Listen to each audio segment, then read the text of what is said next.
Hello everyone and welcome back to a brand new video. It has been a few weeks since I have made a video. However, something happened and this is my moment to finally share it with you guys. So last time that I made a video, it was about the shots during pregnancy, and the day after that I actually went in to be induced and to give birth to my daughter. So today's video is going to be my birth story about how I was induced at 37 weeks and 4 days. I went in at 37 weeks and 3 days, but I didn't give birth until the next day, so it made it 37 and 4. So a little backstory. I got pregnant, I found out I was pregnant in May of 2020, and I was very scared because this was my third pregnancy, and the past two pregnancies had ended in a loss. And so I was very scared to be pregnant again and to go through all of the pregnancy things like that. And so this was a very scary moment for me, but pregnancy flew by for me. Um, in all, I had over 24 prenatal appointments. I took over 250 injections throughout the whole pregnancy, and I did a whole lot for this baby. So she is my double rainbow baby. If you don't know what a rainbow baby is, it is a child born after the loss of a previous child. So I have lost two, so that would make her my double rainbow baby. But let's get into the story of my induction. So I had to be induced because I was on blood thinner. Sorry if you hear my dog in the background. She does not like to be quiet. She's outside enjoying the weather today. Anyway, let's get into how I was induced. So I had to be induced because I was on blood thinner injections, and they did not want me to risk going into labor on my own because I would have a risk of hemorrhaging or losing too much blood. If you don't know what hemorrhaging means, and that can kill you, so that is not something that I wanted to happen. So I was planned to be induced on January the 11th, which would have made me about 38 weeks and 4 days, or 38 and 3, and that was not how it went. My husband had came home on December the 21st and came home to spend Christmas, celebrate Christmas with the family and stuff like that. So he had been home since the 21st, and he needed to go back out on the road to make money so we could pay our bills and, do everything that we needed to do and make sure we could have everything for this baby. So he couldn't stay home till the 11th, so we was like, it may be possible that they can induce me early, but it's not, a guarantee. So I didn't want to be induced too early because, I wanted her to be able to grow and her lungs to be fully developed and, all of that stuff. So I didn't want to be induced too early, but the date that I did want to be induced would have made me at the full preterm mark, which is 37 weeks.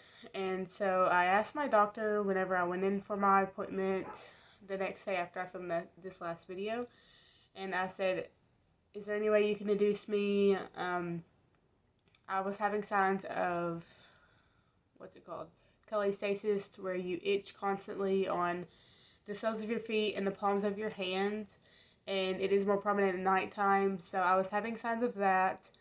And also, I was having tons of bruising and knotting on my stomach that was taking forever to heal. And so I was in constant pain whenever I would brush my stomach up against something, or whenever I was sleeping, rolling on my side. Anything that required touching my stomach hurt really, really bad. And so I was kind of having some issues, and I was just, telling her that, voicing my concerns and opinions and stuff. And she said that I needed to consult my maternal fetal medicine doctor, and that, well, she had to consult him, and that he would have the final say in this. So, all in all, I thought she would have the final say because she was my midwife and she was the one who was going to be there delivering the baby, but that was not the case. So, she got in contact with him, and she asked him if it'd be okay if I was induced. And he said yes. And so she said, come back later in the day and be at the hospital at 2 o'clock. So that's what I did. I went home, got my things, and we made it back to the hospital probably like an hour earlier or so we could eat and have time to, settle in our room and all that stuff. Maybe I can settle the barking now. Okay, sorry about that, guys. So we got settled into our room and they let us know everything. They got the process started, did all my paperwork, put all my information into the computer, and they said that they were going to start me on Cervidil, which is something that they insert and they leave it in for 12 hours. And that was pretty much not really my only option, but one of the bigger options over the others. And so we got there early, and they said that they couldn't start it right away because I still had blood thinner in my system. I had taken it at 8 a.m. that morning, and I honestly told myself that I shouldn't have taken it, but I didn't listen to myself because I wasn't sure that they were going to be able to induce me.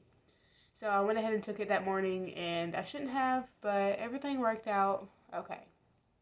So they informed me that they could not start the Cervidil until 8 p.m. that night because if anything were to happen and I were to have to go into an emergency C-section, they would have to put me completely under, like I wouldn't be able to watch anything, I'd be put to sleep, and that they didn't want that to happen because they wanted me to be able to see the birth of my child.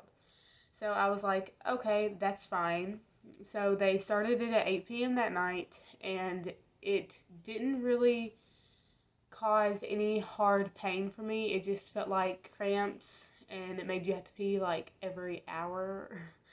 And so they took it out at 8 a.m. that morning, and whenever I went into the hospital, I was dilated to a 2. And whenever they took out the Cervidil after the 12 hours, I was at a 3. So the plan was after they took out the Cervidil that they were going to start Pitocin, which is something that goes into your IV, and it makes everything very painful, and it makes the contractions really painful, and it makes you feel like you're dying. Not really dying, but like you're in lots of pain. So that's what they did. They started it at 8 a.m. and they knew that I had been up all night and that I wasn't able to get any sleep because of the Cervidil that they gave me. It was causing constant cramping, and since I was allergic to a medication called codeine, that they could not give me any really, pain medication because it had codeine in it. So I was having these horrible period cramps that felt like period cramps, and I could only take Tylenol. And so I had been up all night long from 1 p.m. to like 8 p.m. and I was not able to sleep because the bed was as hard as a rock. You gotta think, this bed is only made for pushing babies out on. It's not made for sleeping. It's not made for comfort. And I had like 6 pillows and none of them were doing any good, so I just could not sleep. And so they was like, okay, Kaylee, whenever we start the Pitocin, maybe whenever you dilate faster, you can get the epidural. Now, whenever I made my birth plan video on this channel, I had a plan not to get the epidural. I wanted to go as far as I could without any pain medication intervention or anything like that. I knew that I could possibly be getting like IV pain meds or Tylenol or something like that. I was very open to that option, which I did. I got Tylenol. And whenever they told me about the epidural, I was still like, I don't know. But the thing that made me get the epidural the most was I thought that it would be able to make me sleep because I was so tired. I could barely hold my eyes open. I was falling asleep anytime that they would like talk to me, but I could only sleep for like 5 or 10 minute intervals because, the baby would move the monitor and then they would have to come in and remove the monitor and make it to where it would work. So I was like half asleep. And so whenever they started the Pitocin, it started to work very fast. They started it at 8 a.m. and I gave birth to her at 1:15. And so let's go through this process of how the Pitocin worked for me. So they gave it to me, like I said, at 8 a.m. I was at 3, and they said that I could get the epidural whenever I was around like a 4 or a 5. And so I was like, okay, that's fine. I'll get the epidural then. If it lets me sleep, I will get it. And so I was kind of dilating fast. Not really, but whenever they came in for the epidural, they make you sit like this, literally, and it is very uncomfortable, and you have to sit really still and straight, and they want to do it while you're going through contractions. So they're like, let me know whenever you're having a contraction, and they were doing something. So they put this really long thing in your back, and it doesn't hurt. So anyone who's scared to get an epidural, it does not hurt. You feel the pressure of them literally sticking something in your back. Obviously, you're going to, but that is pretty much it.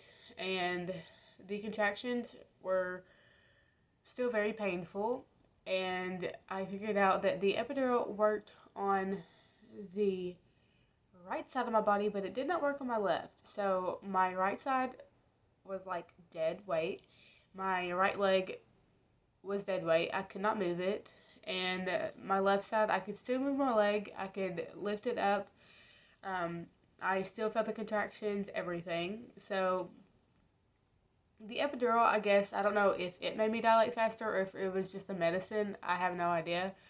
But I went from a 5 to like an 8 in about an hour. And then I went from an 8 to pushing time within like 30 minutes. So it was all very fast. It was within like 4 or 5 hours that, I pushed her out. And so the epidural is pretty much a hit or miss for some people. I told them that I could feel things on my left side, and I could still feel the contractions and stuff like that. Like, I was dilating faster, so they were getting very, very painful. And by the time the epidural person or the anesthesiologist made it up to me to put in the medication, it was time to push. So he was like on the left side of me, putting in more epidural medication to make it work. And I told him, I was like, I think I need to push. So he was beside me, pumping me with more medication whenever I was about to not need it. And I was ready to push out this baby. So he told the nurse that I was ready to push, and she came in there, and they got the doctors, all the nurses, the room filled with people, and I was like, I don't know what to do. Like, I've never pushed out a baby before. I don't know what to do. And so I told my husband, I was like, I'm not going to push like I need to poop, because if I push like I need to poop, then I'm going to poop. So I'm going to push like I'm doing a sit-up. So, like, in that position. And the doctor didn't even, like, put the stirrups up or anything. She just sat on the end of my bed and did it that way. So, since the epidural didn't work, I felt everything.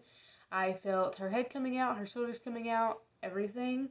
And so I pushed her out in 3 pushes. It took 10 minutes, and she came out very fast.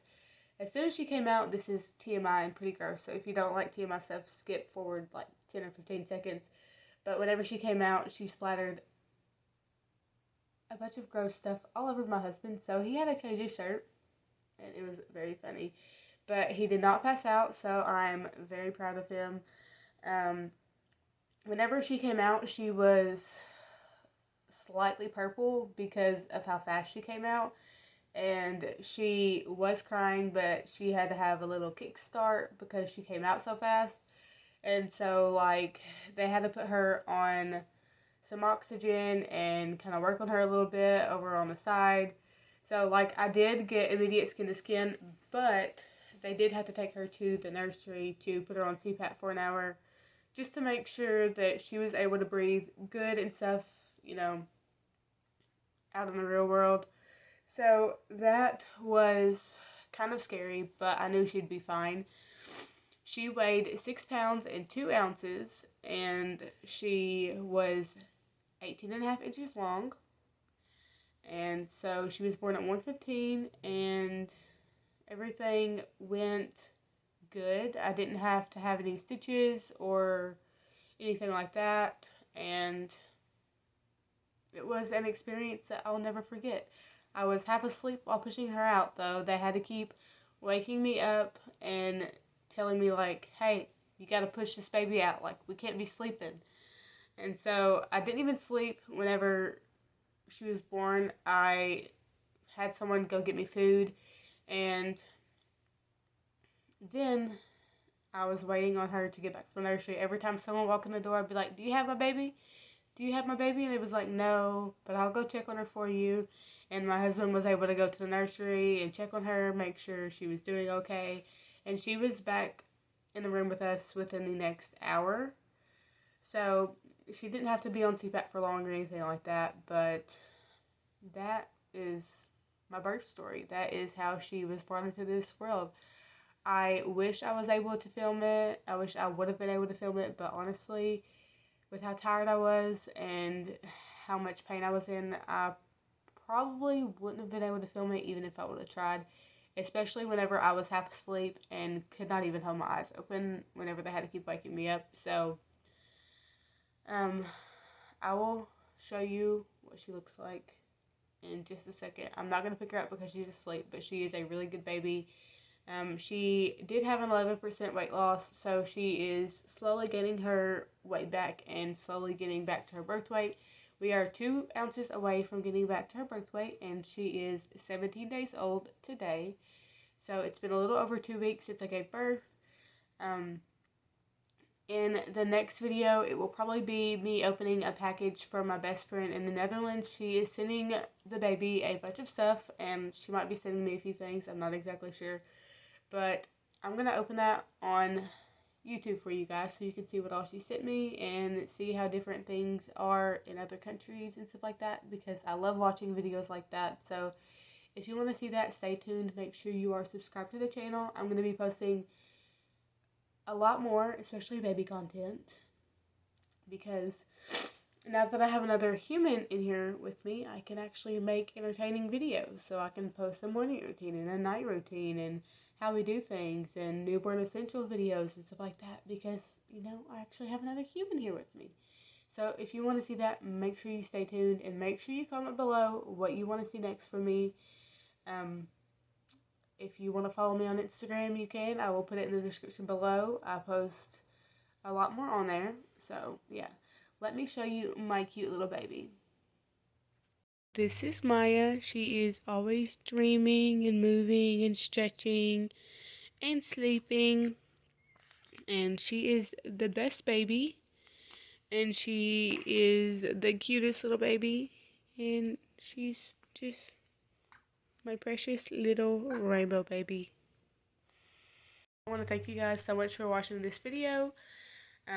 There will be so much more baby content coming up, and like I said, the next video coming up, so make sure you have your post notifications turned on so you can be notified whenever I post a new video. And thank you guys so much for watching. We will see you in the next video. Bye.